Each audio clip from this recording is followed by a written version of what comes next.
Assalamualaikum warahmatullahi wabarakatuh. Izin memperkenalkan diri, nama saya Ahmad Fadila, nomor NPM 21111010181, jurusan Tarbiyah Prodi PAI kelas A Matkul Bahasa Indonesia. Baik, di sini saya akan menjelaskan 3 pemahaman materi. Yang pertama, materi sejarah perkembangan bahasa Indonesia. Yang kedua, konvensi naskah. Yang ketiga, kalimat efektif, yang diampu oleh dosen Miss Era Octaviana SPD. Baik, langsung saja saya akan menjelaskan materi yang pertama, yaitu adalah materi sejarah perkembangan bahasa Indonesia. Yaitu pada awalnya bahasa Melayu merupakan bahasa kebanggaan beberapa negara seperti Brunei, Indonesia, Singapura, dan Malaysia. Bahasa Republik Indonesia merupakan dialek bahasa Melayu yang pokoknya dari bahasa Melayu, Riau, Sumatera, Indonesia. Nama Melayu pertama digunakan sebagai nama kerajaan tua di daerah Jambi di tepi sungai Batanghari yang pada pertengahan abad ke-7 ditaklukkan oleh kerajaan Sriwijaya. Selama 4 abad kerajaan berkuasa di daerah Sumatera Selatan bagian timur dan di bawah pemerintahan Raja-Raja Sailendra.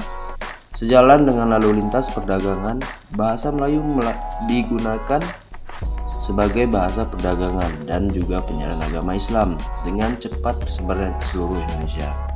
Perkembangan Malaka sangat cepat, tapi hanya sebentar karena pada tahun 1511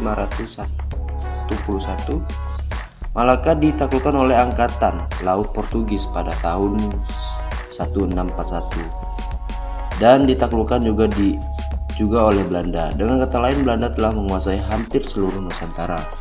Berdasarkan beberapa prestasi yang ditemukan, yaitu kedudukan bukti Talang Tuo, Telaga Batu, Bangka, dan Karangberahi, membuktikan bahwa kerajaan Sriwijaya menggunakan bahasa Melayu, yaitu biasanya disebut Melayu kuno. Sebagai bahasa resminya pemerintahan, bahasa Melayu digunakan sebagai bahasa kebudayaan, yaitu bahasa pengantar mempelajari ilmu agama dan bahasa perdagangan. Bukti prasasti yaitu kedudukan bukti Prangka, Palembang, Telaga Batu, Talang Tuo, Karangberahi. Lanjut, masalah yang segera dihadapi oleh Belanda adalah bahasa pengantar. Tidak ada pilihan lain kecuali bahasa Melayu yang digunakan oleh pada masa itu. Dari hari ke hari, kedudukan bahasa Melayu sebagai lingua franca semakin kuat, terutama dengan tumbuhan rasa persatuan dan kebangsaan di kalangan pemuda. Pada awalnya abad ke-20, sekalipun mendapat rintangan dan pemerintahan segolongan orang Belanda yang berusaha keras menghalangi perkembangan bahasa Melayu, yang berusaha menjadikan bahasa Belanda sebagai bahasa nasional di Indonesia. Para pemuda yang bergabung dalam organisasi para cerdik pandai bangsa Indonesia berusaha sekeras mempersatukan rakyat.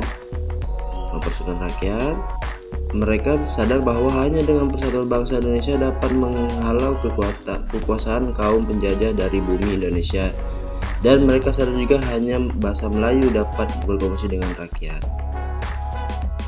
Di sini ada Sumpah Pemuda. Yang pertama, kami putra dan putri Indonesia mengaku bertumpah darah. Yang satu, tanah air Indonesia. Yang kedua, kami putra dan putri Indonesia mengaku bangsa yang satu, bangsa Indonesia. Ketiga, kami putra dan putri Indonesia menjunjung bahasa persatuan bahasa Indonesia. Jadi usaha mereka mempersatukan rakyat, terutama para pemuda, pemuncaknya terjadi pada Kongres Pemuda di Jakarta pada tanggal 28 Oktober 1928. Dalam kongres itu, para pemuda dari berbagai organisasi mengucapkan ikrar, mengaku bersumpah darah yang satu, tanah air Indonesia, mengaku bangsa yang satu, bangsa Indonesia, dan menjunjung tinggi bahasa persatuan bahasa Indonesia. Demikian, tanggal 28 Oktober merupakan hari amat penting, merupakan pengangkatan atau penobatan bahasa Indonesia sebagai bahasa persatuan dan sebagai bahasa nasional. Pengakuan dan pernyataan yang diikrarkan pada tanggal 28 Oktober 1928 itu tidak akan nada artinya tanpa diikuti usaha untuk mengembangkan bahasa Indonesia, meningkatkan kemampuan bahasa Indonesia sebagai bahasa nasional. Setelah masa penduduk Jepang, bahasa Indonesia memperoleh kesempatan berkembang karena pemerintahan Jepang itu seperti halnya pemerintahan penjajah yang lain sesungguhnya bercita-cita menjadikan bahasa Jepang menjadi bahasa resmi di Indonesia. Terpaksa menggunakan bahasa Indonesia sebagai bahasa resmi, pemerintahan sebagai bahasa pengantar sekolah-sekolah. Perkembangan berjalan dengan sangat cepat sehingga pada waktu kemerdekaan Indonesia diproklamasikan pada tanggal 17 Agustus 1945. Bahasa Indonesia telah siap menerima kedudukan sebagai bahasa negara seperti yang tercantum dalam Undang-Undang Dasar 1945. Demikian sejarah dan peristiwa penting bagi perjalanan bahasa Indonesia terjadi. Banyak poin-poin yang dapat kita ambil dari sejarah perkembangan bahasa Indonesia. Poin-poinnya itu yang terdapat diambil dari sejarah perkembangan bahasa Indonesia dalam sumber yang tercantum diantaranya adalah yang pertama bahasa Indonesia berasal dari bahasa Melayu, yang kedua bahasa Melayu adalah lingua franca atau bahasa penghubung antar pulau dan pedagang yang sudah bisa berkomunikasi dengan bahasa Melayu. Peran pemuda dan perkembangan sejarah bahasa Indonesia tidak bisa dipisahkan dari poin penting dalam perjalanannya. Bahasa Indonesia lahir pada 28 Oktober 1928. Pada saat itu para pemuda dan berbagai pelosok Nusantara berkumpul dalam satu rapat dan berikrar. Jadi itulah perkembangan sejarah perkembangan bahasa Indonesia. Jadi dapat kita simpulkan bahasa Indonesia adalah bahasa Republik Indonesia sebagaimana yang disebut dalam Undang-Undang Dasar RI 1945 pasal 36. Bahasa negara ialah bahasa Indonesia. Sejarah bahasa Indonesia telah tumbuh dan berkembang sejak abad ke-7 dari bahasa Melayu yang sejak zaman dahulu dipergunakan sebagai bahasa penghubung atau lingua franca. Awal penciptaan bahasa Indonesia sebagai jati diri bangsa pemuda dari Bersumpah Pemuda pada tanggal 28 Oktober 1928. Secara yuridis baru tanggal 28 Oktober 1945 bahasa Indonesia secara resmi diakui kemerdekaan dan ditetapkan dalam UUD 1945 pasal 36. Jadi itu adalah sejarah perkembangan bahasa Indonesia. Lanjut ke pemateri yang kedua, yaitu konvensi naskah. Nah, di sini kita lihat apa itu konvensi naskah. Konvensi naskah adalah penulisan naskah karangan ilmiah berdasarkan kebiasaan aturan yang sudah lazim dan sudah disepakati. Kelaziman dan kesepakatan ini cenderung menjadi aturan baku yang digunakan oleh para akademis di perguruan tinggi dan para profesional dalam berbagai bidang disiplin ilmu. Di sini ada beberapa konversi, yaitu pembahasan pertama konvensi naskah, pengetikan, perorganisasian karangan, pelengkapan pendahuluan, naskah utama karangan, pelengkap penutup, dan penyuting naskah. Pengetikan yaitu persyaratan pengetikan teks karangan ilmiah mencakup penggunaan kertas, batas, margin, spasi, bentuk, dan ukuran. Nah, itu adalah pengetikan. Yaitu yang kedua itu pelengkapan. Nah, pelengkapan pendahuluan itu ada modul pembina karir, pelengkap film pendek, ada paket keahlian multimedia.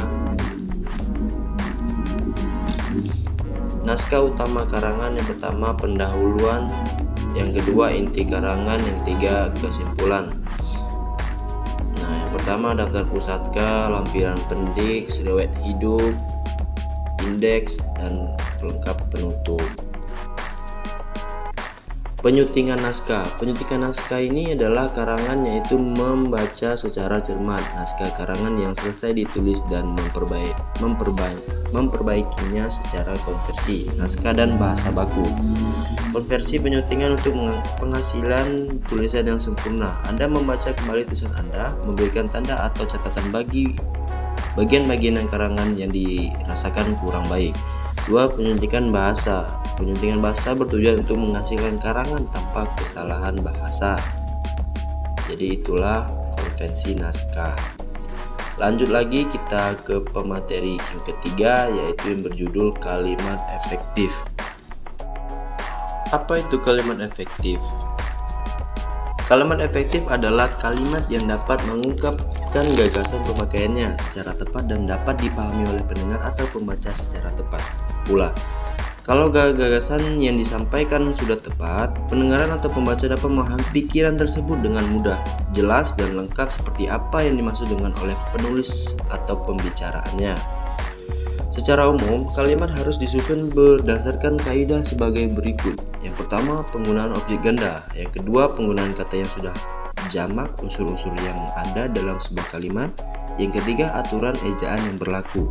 Yang keempat, cara-cara memilih kata atau diksi. Ciri-ciri kalimat efektif. Yang pertama itu ada kesepadanan struktur, yang kedua keparalelan, yang ketiga ketegasan, yang keempat kehematan kata, yang kelima kecermatan, yang keenam kepaduan, yang ketujuh adalah kelogisan. Syarat-syarat kalimat efektif. Yang pertama sudah sesuai dengan EYD. Yang kedua itu susunannya sistematis, yang ketiga tidak boros kata, dan yang terakhir adalah tidak ambigu.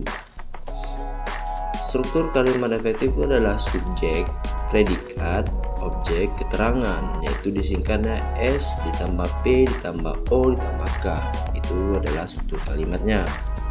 Jadi hanya itu yang dapat saya sampaikan. Apabila ada kesalahan-kesalahan yang kurang berkenan di hati, saya mohon maaf.